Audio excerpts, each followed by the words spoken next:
Hello. Today I'm going to walk through the process of importing and exporting data from PointKit Scan.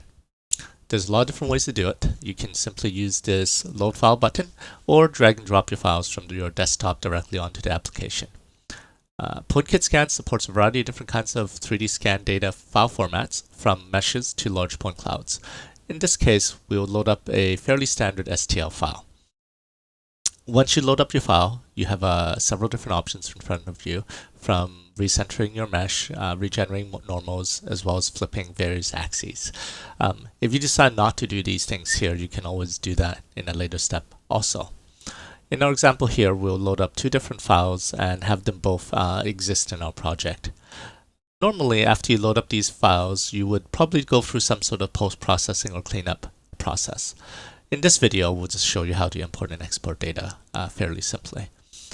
One of the things that you might want to do is export out the file into a specific file format. In this case, what you want to do is select the file you're interested in and then simply export that file, the selected file that you have. We've exported this file out as a PLY file, and it should import out just fine. Often you probably want to export not just individual files, but to save out your entire project. In this case, you would save it out as a PBN file. This enables you to save out all your files as a single file, and there you have it.